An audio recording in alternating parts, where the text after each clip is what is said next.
Je ne vous sens pas. Je ne vous sens pas. Merci Seigneur Jésus-Christ. Merci Seigneur Jésus-Christ. Bien-aimés, nous avons les mains levées. Dieu nous a gardés toute la semaine. Il a permis que toi et moi nous puissions être enseignés et commencer la journée avec lui. Écoute ce que la Bible déclare. Marc chapitre 5, le verset 22 à 23. Alors vint un des chefs de la synagogue, nommé Jaïrus, qui l'ayant aperçu, se jeta à ses pieds et lui adressa cette estante prière. Ma petite fille est à l'extrémité. Viens, impose-lui le main, afin qu'elle soit sauvée et qu'elle vive les paroles du Seigneur. Amen. Bien-aimés, toi et moi, nous sommes venus enseigner parce que nous avons des problèmes. Prévenez que nous nous retrouvons enseignés parce que nous avons des problèmes.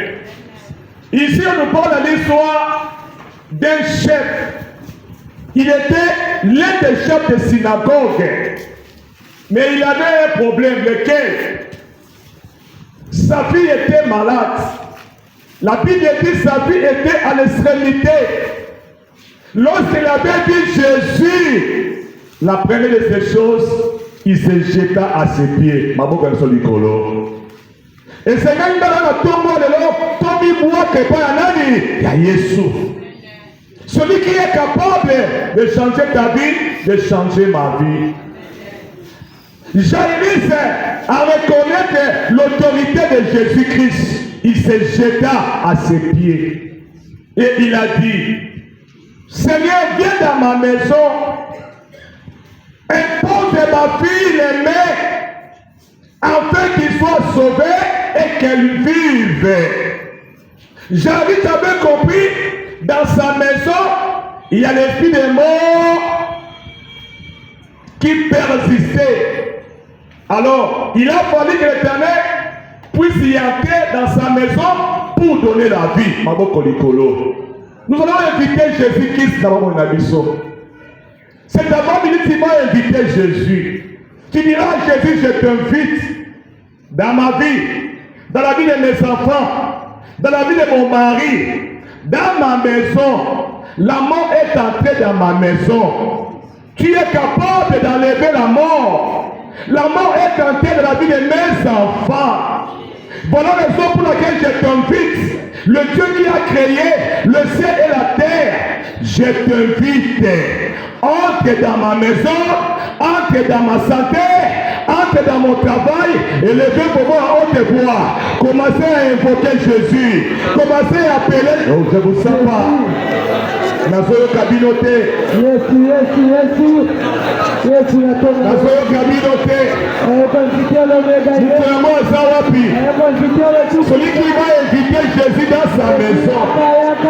Celui qui va inviter Jésus-Christ dans la vie de ses enfants. Ah, bien-aimé. Moment Yamoya Kolenga Yesu. Jaïrus avait un problème. Maman, toi aussi tu as des problèmes, non? Papa, tu as aussi des problèmes. Hey. Depuis longtemps, tu t'es marié, bien-aimé. Mais tu n'as pas d'enfant jusqu'à présent. C'est tes problèmes. Tu as terminé fini les études. Mais jusqu'à présent, tu n'as pas du travail. C'est le problème. Le moment est venu pour que toi et moi nous puissions l'inviter. Jésus qui s'est présent. Jésus qui s'est présent. Pendant que d'autres personnes sont en train de pleurer, pendant que d'autres personnes sont dans une vie heureuse, mais toi et moi nous sommes en train de pleurer matin au soir.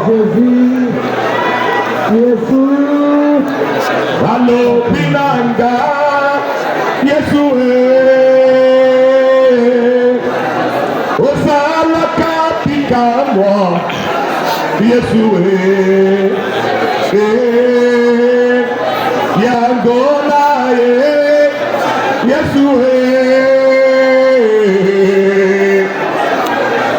salelanga Yesu Yesu ya nanga Yesu Jaïris avait compris.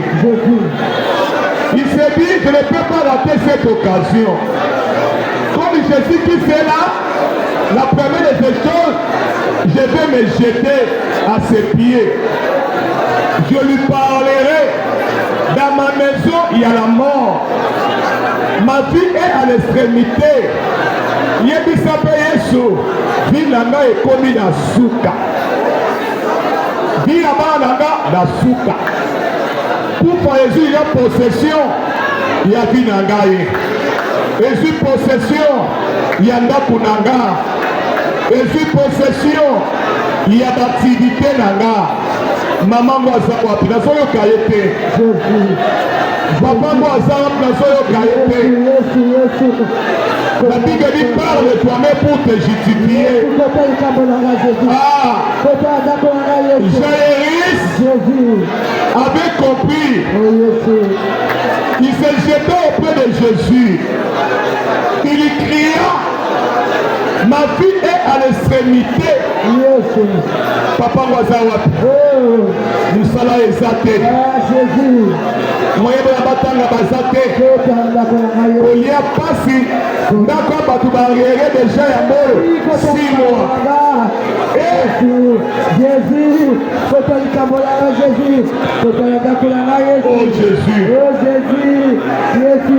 Jésus-Christ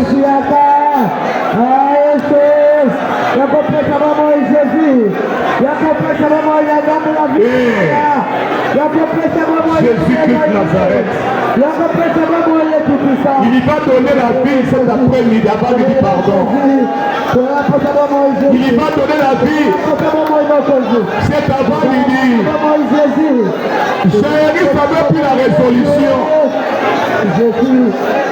Sa fille était cruellement malade. Cette maladie voulait amener sa fille à la mort. Mais lorsque la Bible est Jésus, maman moi ça va puis papa yango, on a goyé qui ça y est sous l'icambo.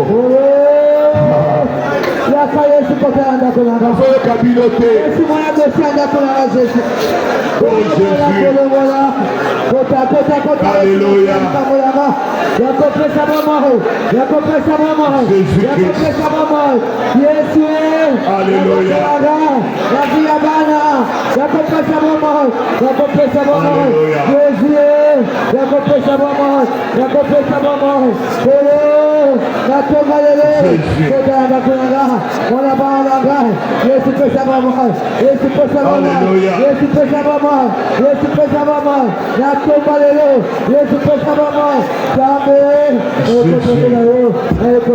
Merci Seigneur Jésus-Christ, maman Kolikolo. Merci Seigneur Jésus. Mais personne ne priera pour toi. Tu dois prier pour ta vie. Oui. Aujourd'hui c'est le 1er septembre. Il nous reste plus ou moins 3 mois pour que l'année puisse prendre fin.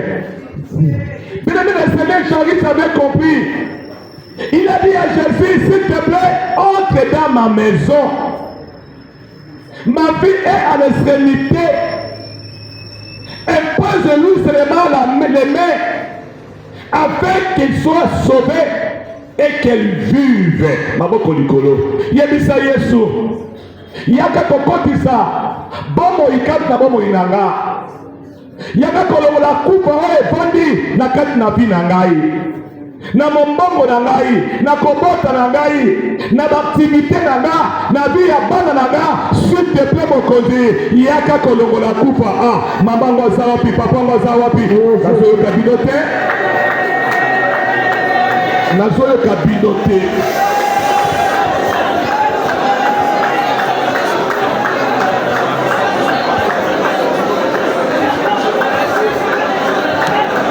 Jésus. Jésus.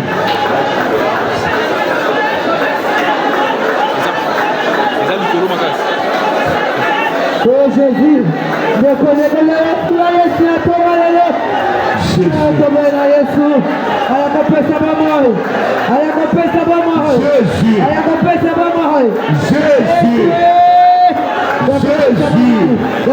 Alléluia.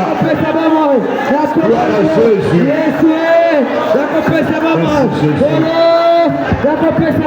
Merci Seigneur Jésus-Christ. Nous allons te dire maintenant debout. Jacques avait compris dans sa maison. Comment Jésus-Christ sort? La tombe ya lelo. Ngai Guilain. La chaîne de prière. Ya lundi. Papa na lola. Nazali ko invité yo. Na bomo inanga. Lokola Jairus a invité yo. Na bomo ya bana na ye. Papa na lola. Kufa nyonso. O ezibisisa. Na bomo ya Guilain. Ndenge nazopeta maboko ekanga bisaka etika bomoi ya bona ya mobali ya ngai moko. Zamba pambola yo mama. Jésus-Christ est au contrôle. Zamba pambola yo. Kufa nyonso oyo babongisi na mois ya septembre oyo. Ça n'arrivera pas et cela n'aura pas lieu. Au nom de Jésus. Ça va pas pour la maman. Maman a comprendre, papa a comprendre.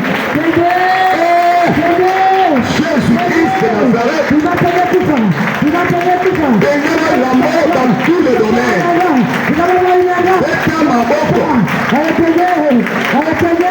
Mort spirituel, mort matériel et mort physique. Zamba pambola yo vraiment. Jésus-Christ. Zamba pambola yo.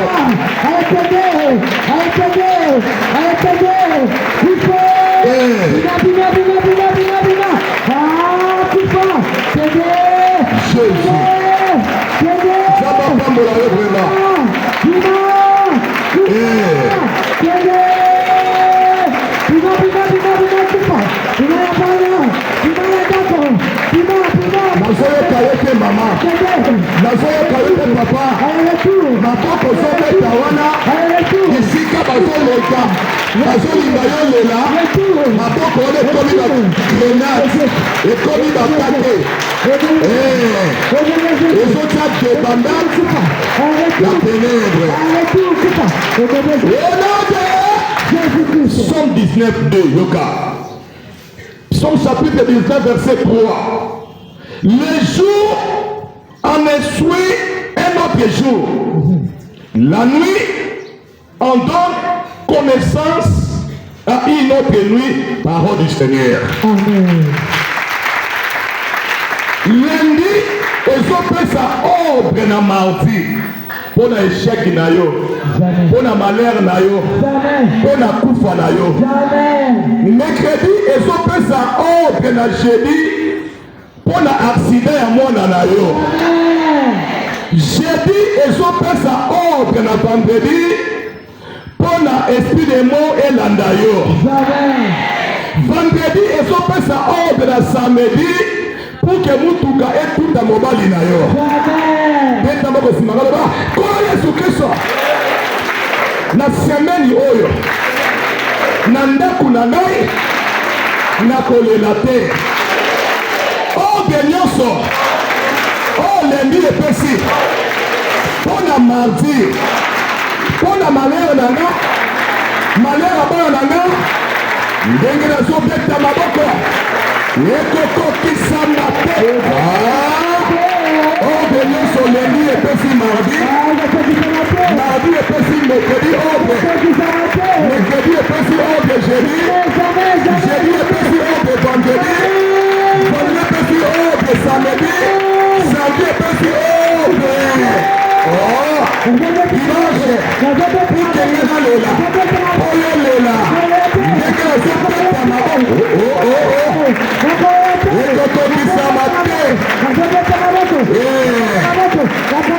le jour,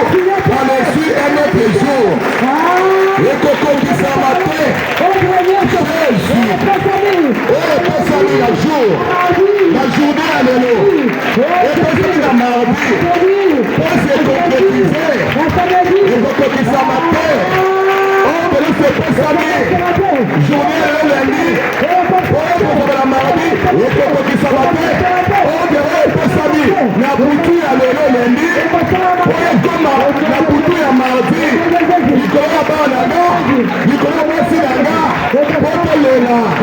potolela ekokokisa mate etama zamba pambola yo bambola ezikanga molimo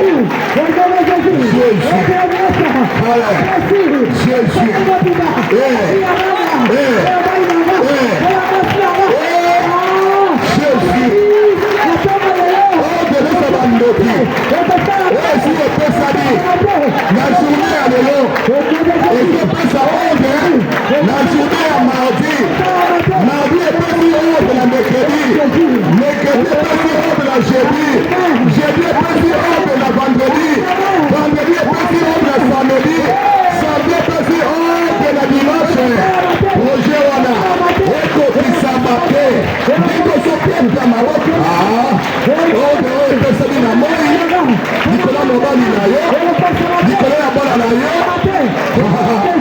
likolo ya betida bana na yo ekokokisama te na kombo na Yesu Kristu au nom de Jésus Christ na kombo na Yesu au nom de Jésus Christ alléluia na kombo na Yesu au nom de Jésus Christ ekokokisama te na kombo na Yesu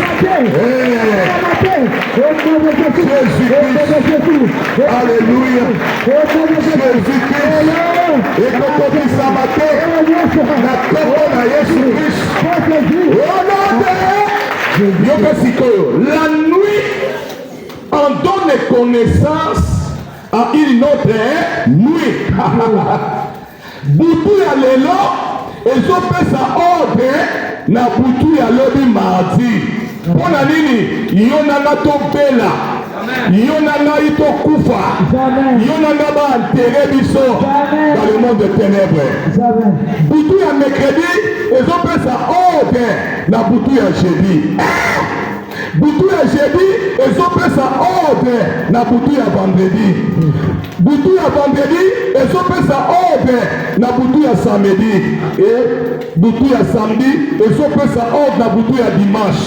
Tout ça pour appliquer Esaïe 7:7, cela n'arrivera pas, cela n'aura pas lieu à partir de la mer là, pour le Jésus Christ. Butu ya lelo, il y a beaucoup de lundi, et puis ordre, na butu ya mardi, ponga yi guilin, na ba nangaye, toza cloué, na mettre hôpital, ndenge na so pete baboko.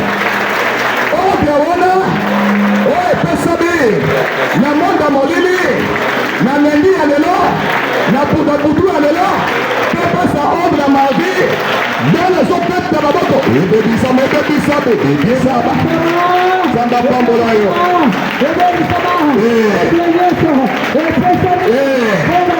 butu nyonso ya lelo oyo epesi ordre mardi mercredi jeudi vendredi samedi dimanche ya butu ekokokisama te ordre ya kufa ordre ya malere ordre ya esheke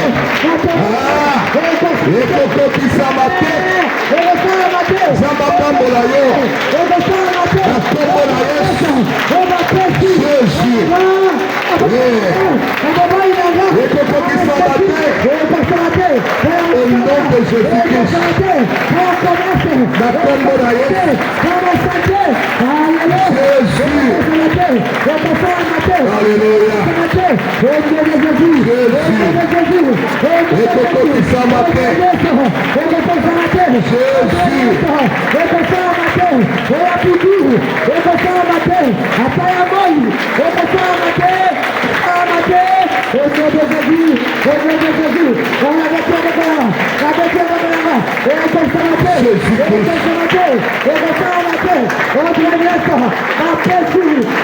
Jésus-Christ.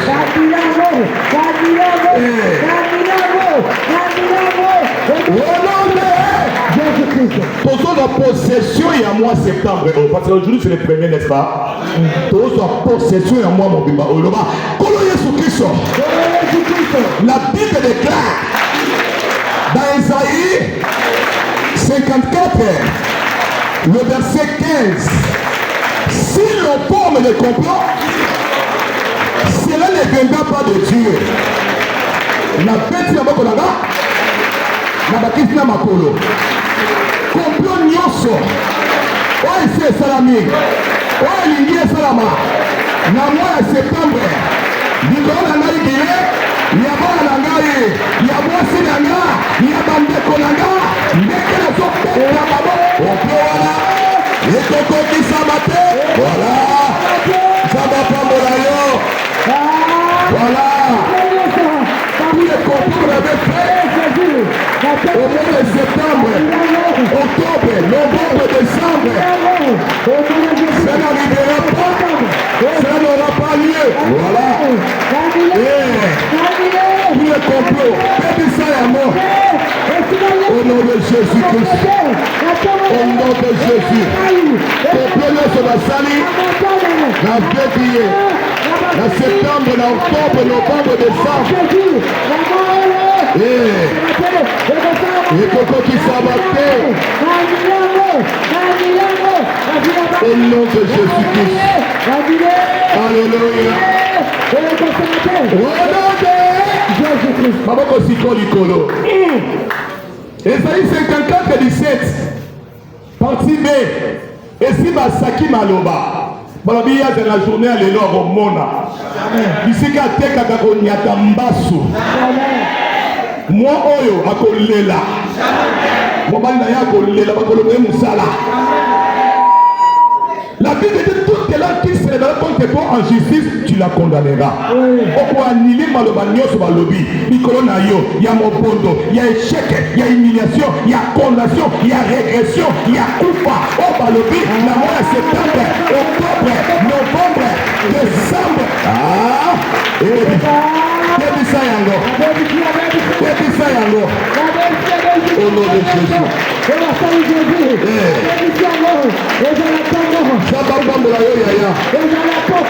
Namono tomboti. Sois possession ya moi oyo. Anile maloba nyonso elobani. Butu. Likolo ya bana na yo.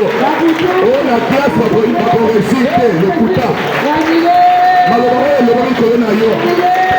Anile yango mama. Anile yango papa. Maloba échec. Jésus.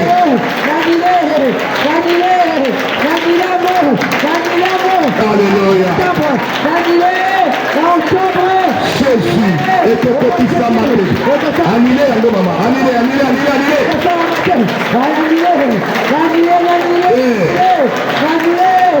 Et que petit ça maté.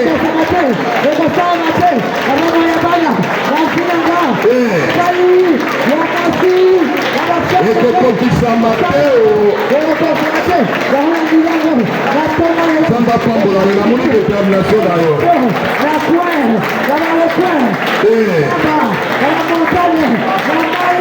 Samba pambola yo vraiment ekotisa matin.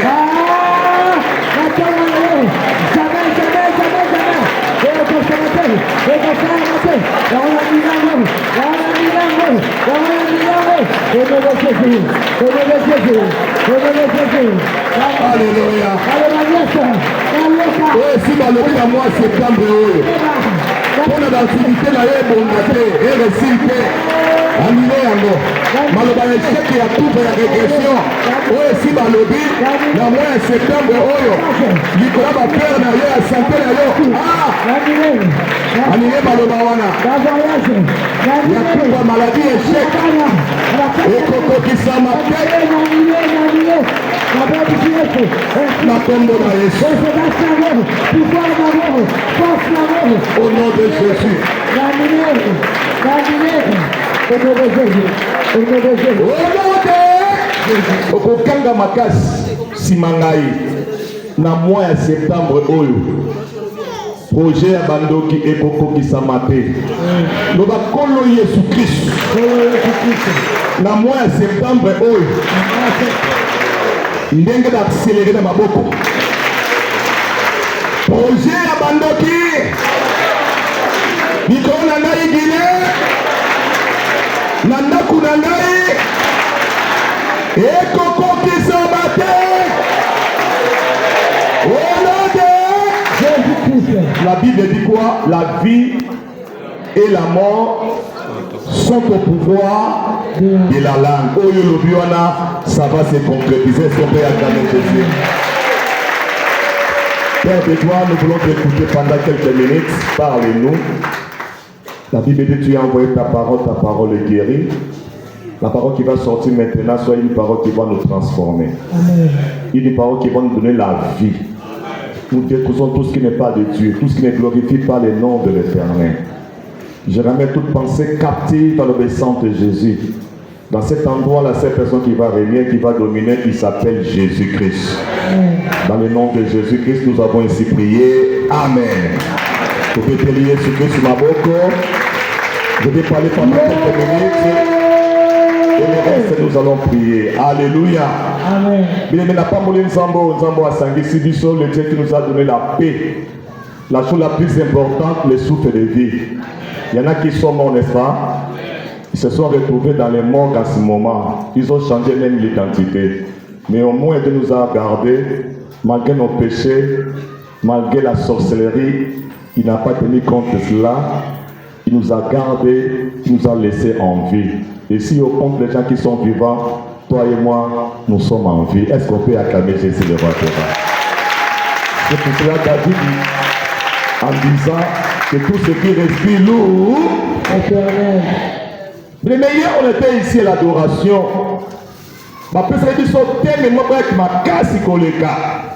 L'esprit de l'Éternel te saisira et tu seras transformé à un autre homme. Alléluia. Amen.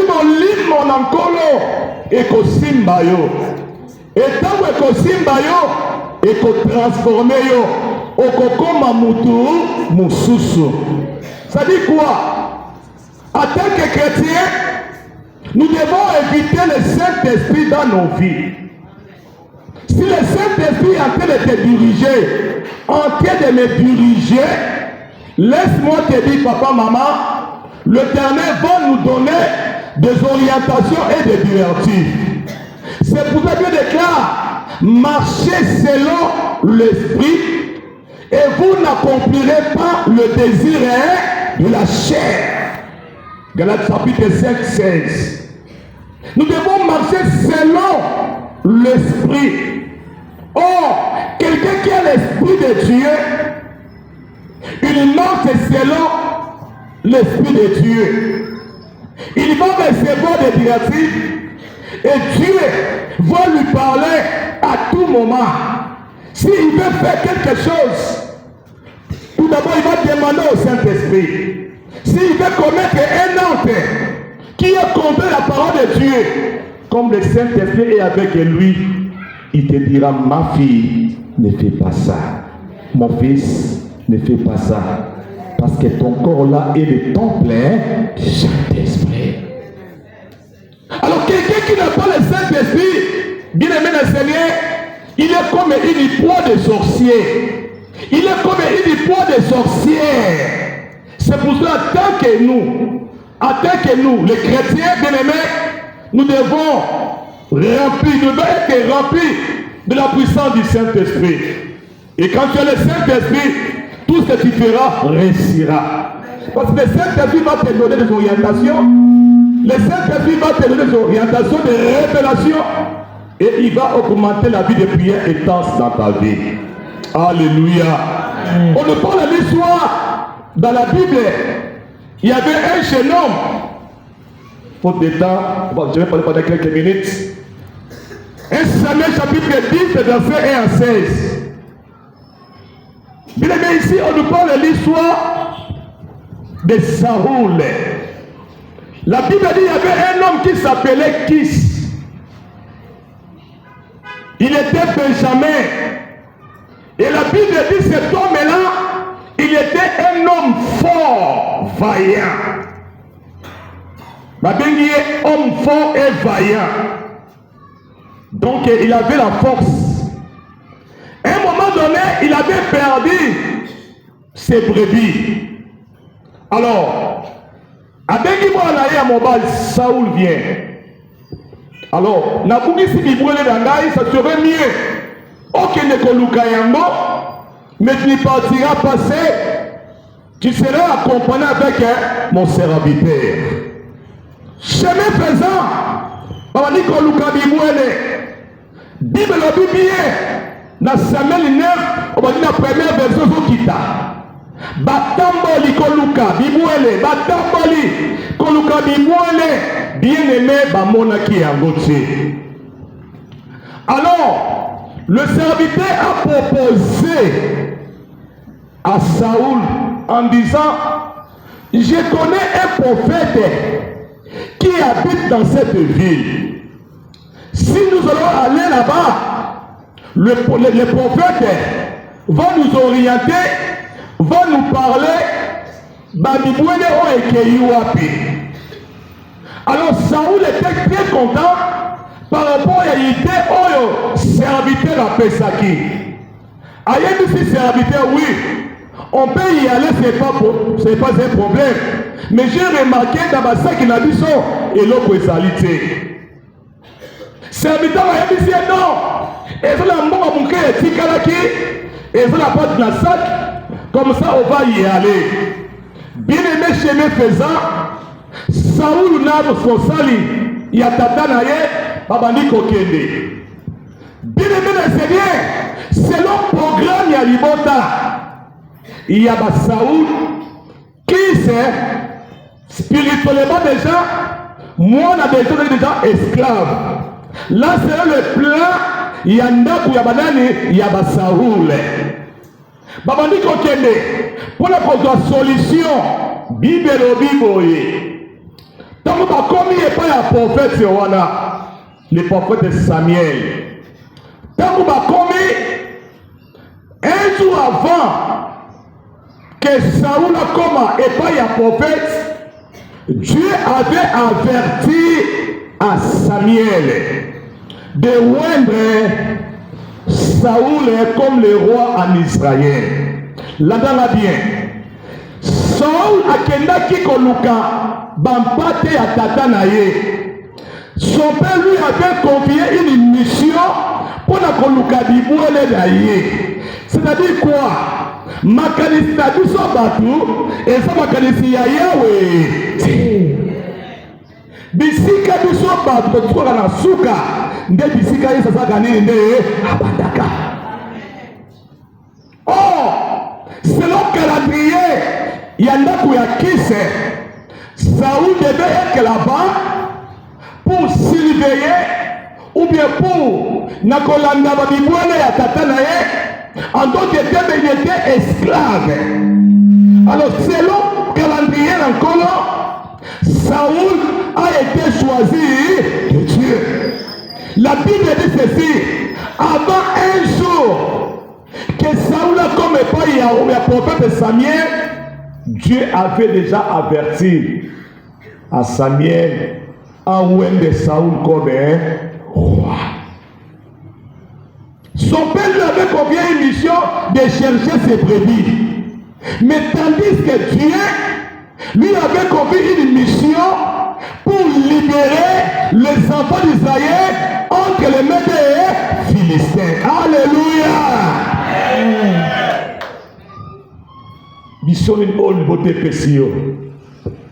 Mission d'une bonne pesio dans le monde de ténèbres.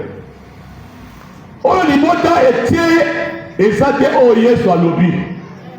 On dit bota imposé et ça te oye soit lingi. Projet encore et ça nini. Alors bien aimé, nous avons souhaité au prospérer à tout. Sois abonné. Amen. Et la Bible dit quoi? Saoul a oué, pardon, Samuel a oué de Saoul. Tant a oué de Saoul, il est devenu roi en Israël. Bible dit mission de qui? Pour libérer les enfants d'Israël entre les mains de Philistins. Bien aimé le Seigneur, tant qu'on va wonder Saoul, le Saint-Esprit était avec lui. N'est-ce qu'on a dit? Bible Zoloba, dans 1 Samuel 10, 1 à 6. Bible Zoloba, et en ce moment-là, Samuel a fait qui fiole d'huile. A dit qu'on wonder Saoul. Tant qu'on wonder Saoul, Bible Zoloba, bien-aimé dans le Seigneur, ayebisi Saoul, quand tu vas partir au concours dans la battu, le désormais, quand on concours dans la bango, bakoyebisa yo boye, andes oyo soluka ya papa na yo, esi et mon année. Mais tata na yo, ata besoin banesité, ata besoin na yo, ata ko te soucier na yo, et Seigneur yo sa nini ozonga. Savoir la rédicier les sous, on peut continuer. Quand tu vas continuer, on peut na 3 hommes. Les 3 hommes, on va combattre la montagne. Bako simba, moi bako simba 3 chevaux. Il y a mis balai ko simba 3 pains. Et il y a souka ko simba 20. Et Bible dit, bapesa qui Saoul, ma famille balai. À continuer qui va la terre, à continuer, à que tu bisika prison, on a que ma Philistin, ne bisika on a bien aimé, avec beaucoup de une troupe de prophètes. Bamataki na ngomba bazokita. Bible Zoloba, ba prophète wana, ils prophétisaient eux-mêmes. Pendant qu'ils sont en train de prophétiser, Samuel était là. Bible dit, l'Esprit éternel et saisissant qui Saoul. Et saisit Saoul commençait à prophétiser. C'est pour ça que notre terme dit, l'Esprit de l'Éternel te saisira et tu seras transformé en un autre homme. Amen. Saoul de le Seigneur. Azaki na un sacrificateur en paix.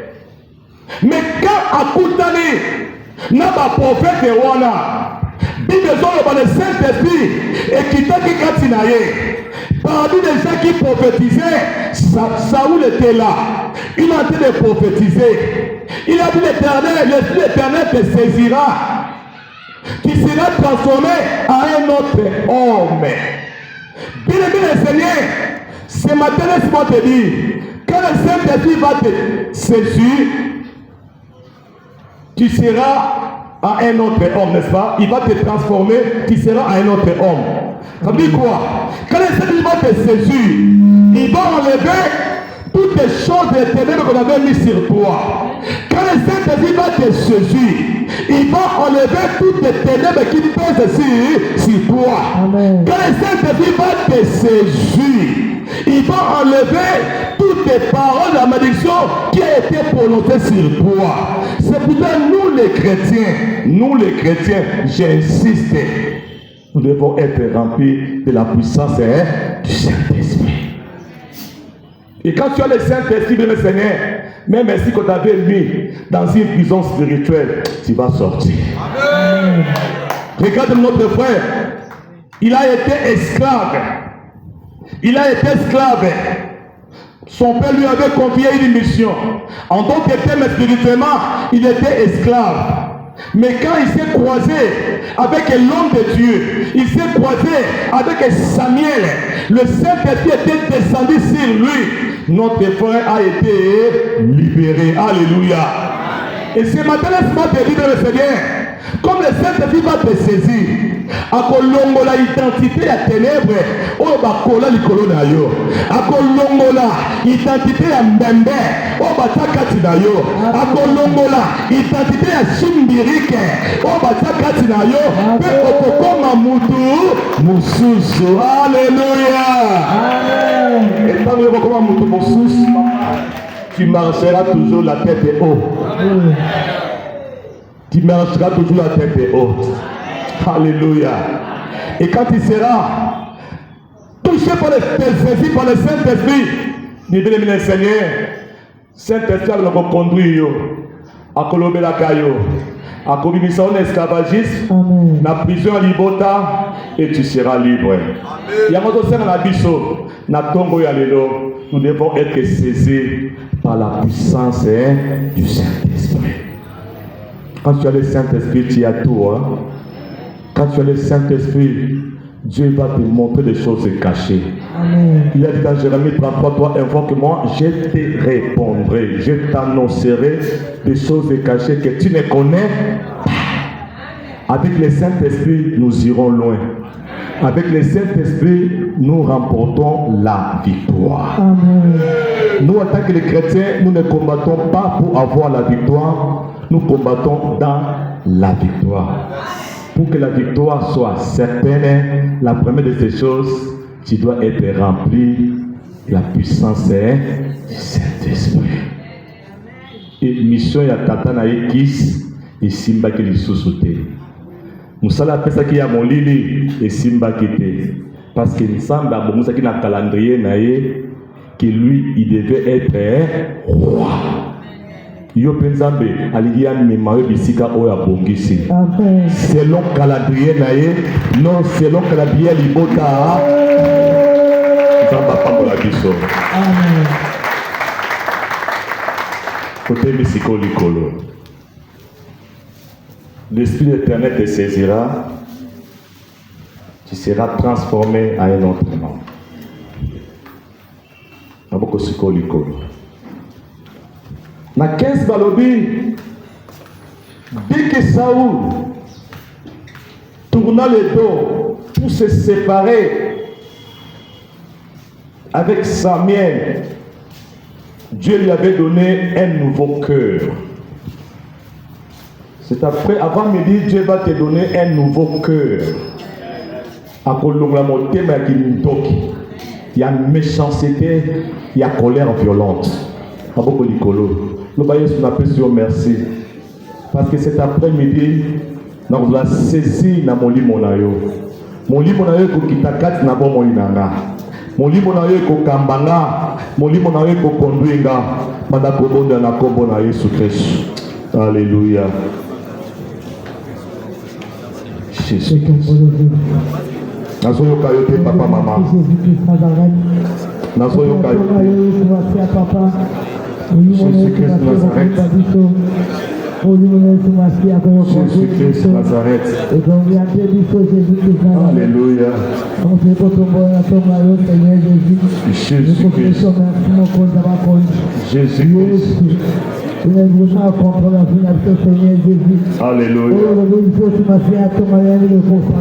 Merci Seigneur Jésus-Christ. Merci Seigneur. La Bible dit l'Esprit de l'Éternel te saisira. Maboko liko ça Yesu. Molimo na kolo simanga. Na koma mutu mosusu. Longola identité nyonso ba pesa. Identité ya mbwa, identité ya koba, identité ya échec. Identité ya mwasi ya ndumba mobali ya ndumba oyo libota ekola kati nanga banda kobondela esela au nom de Jésus-Christ. Molimo santo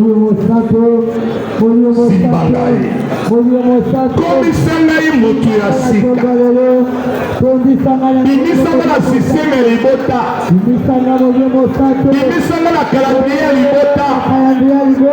Oh Jésus, transformé vie na ngai, tu seras transformé à un autre homme. Jésus-Christ de Nazareth, transformé au Moïnanga. Oh Jésus, longola identité nyonso epesama oyo bakolana na monde de ténèbres.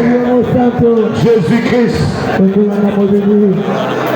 transformé na mutu mosusu longola nyonso oyo libota etya kati na nga molimo santu longola nyonso bapesa identité ya bokoko identité ya ténèbres oyo libota epesa ngai.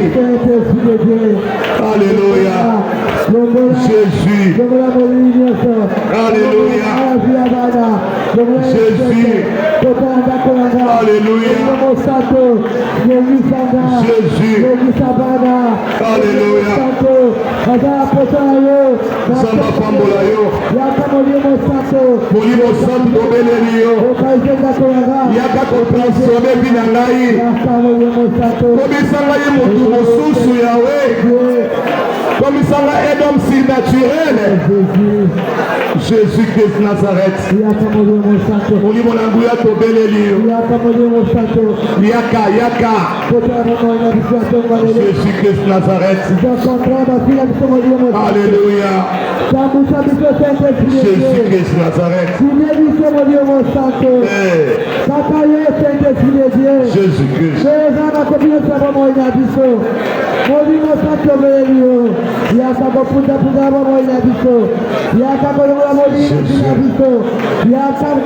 Merci Seigneur Jésus-Christ.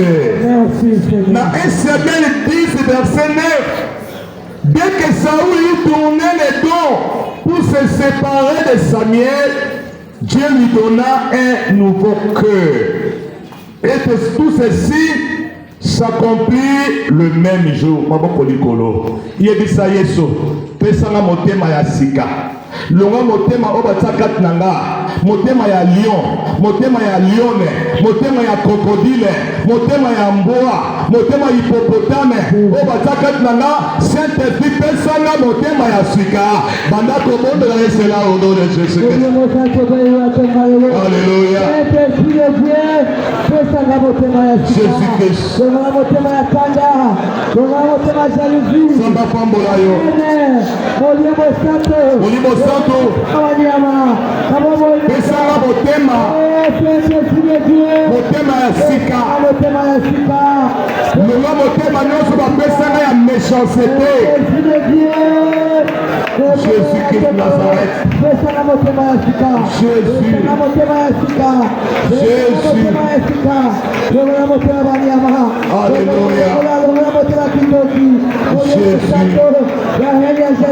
Alléluia.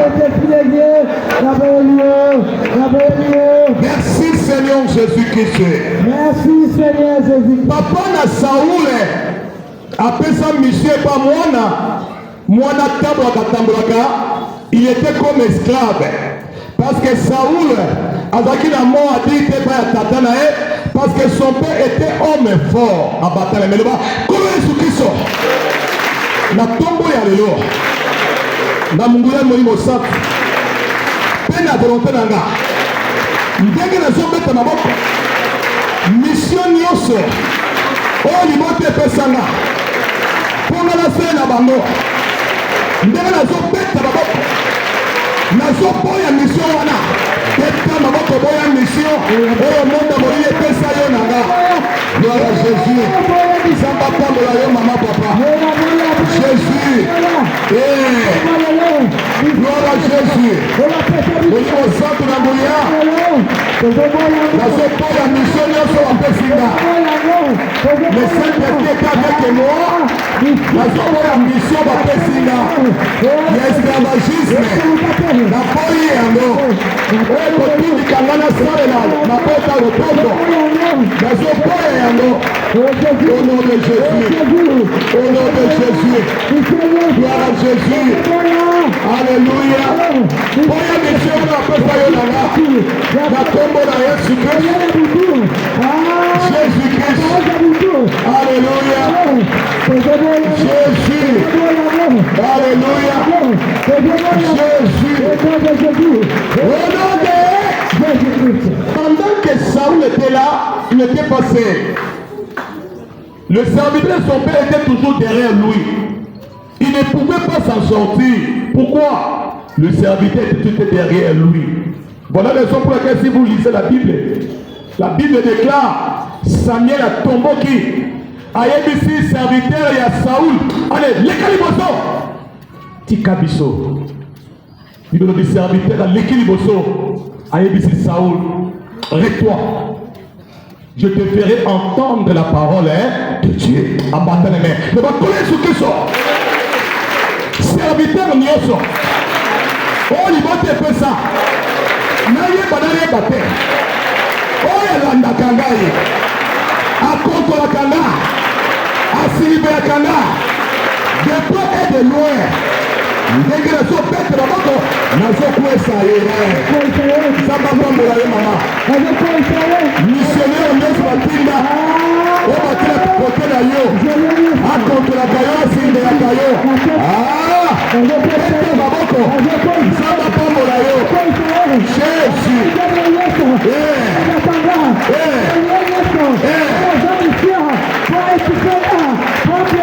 Matia para Bolarion na foto surveiller pour te contrôler et ta maboko yelo suka na ye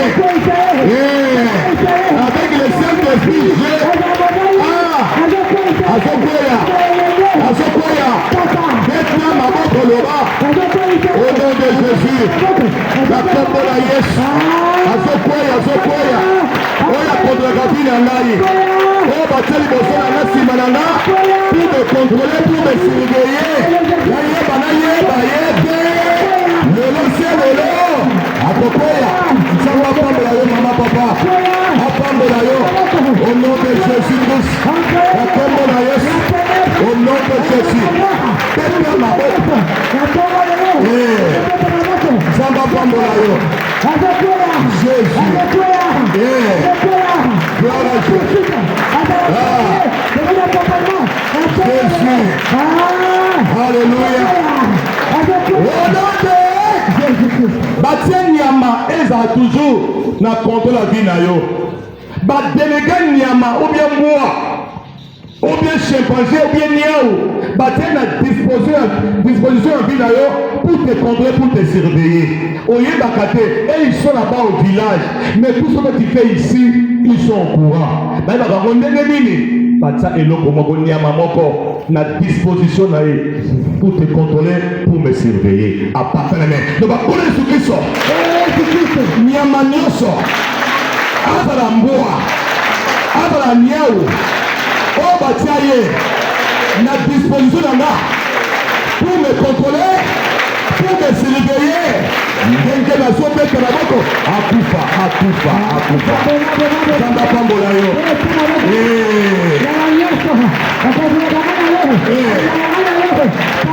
eloko lokaka na disposition na nga na nzela na nga azala miau azala mbwa nayeba ye te ezala esprit nalongolango epai na nga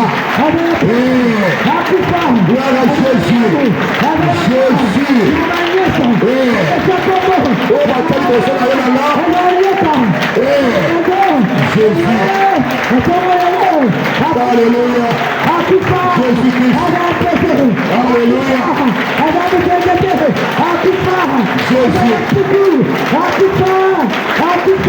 Jésus si basalisa bino mpo maboko na yo te saisira et tu seras transformé à un autre homme. Identité ne va pas s'en aller. Il y a Ngulu, il y a Meme, il y a Taba. Physiquement, tu es un être humain, mais spirituellement, on va t'en tabac. Mais ce matin, je peux te dire, l'esprit éternel te saisira, tu seras transformé à un autre homme. Okozonge la identité na yo créée dans le jardin. Comment est-ce que ça? Na tongo ya lelo ndala simbi sacrifice tanga na bakisi maboko identité nyonso oyo libote pesanga identité nyonso yoka bongongo nanga yosambwisaka nga na nzela ya sacrifice oyo ndenge na beti maboko identité ya mbwa identité ya tiele etikanga eta maboko yakana otela nzambe ozoloba identité nyonso apesanga ya miyibi ya bashege ya bapobre etikanga ebima identité ya badoreteur na vie etika bomoi nanga identité bapesi bana ngai yakibi ya kindumba etika bango au nom de Jésus-Christ tout le vie l'esprit de travers te saisira tu seras transformé à un autre homme Yesu molimo na yo ekomisa ngai motu mosusu identité nyonso oyo bapesanga oyo bapesa bana mosi na nga proposer quelque chose. Naote la nzambe, identité on est kende. Eti kangai, eti kangai, eti kanga, eti kanga. Identité ya ekobo, identité ya moti ya ndumba. Oba pesa ba nanga, mobali nanga. Wekende, wekende. Eso kende, eso tinga biso, eso kende, eso tinga biso. Na kombo na Yesu. Eso kende, eso kende, eso kende, eso kende, eso kende. Eso tinga biso, eso kende, eso tinga biso. Kaka nengo sawana, beta siko maboko, beta siko maboko. Tindika boto na nzambe, na ko en esprit na yo. Moko esikisa, identité nyonso, oyo libote ekola yo. Identité bandoki, identité ya kufa, identité ya mbwa, ya chimpanzé, ya gorille, identité ya bobola, oyo libote epesa yo. Ela moto na nzambe pela, moto pela, esikisa yango, ekoncilie yango, eta maboko. Halleluya. Etumba, epela, etumba, epela, etumba, epela, epela. Au nom de Jésus, eta maboko na koloba. Journée à l'élo, ngana kokufa te. Journée à l'élo, anside eza te.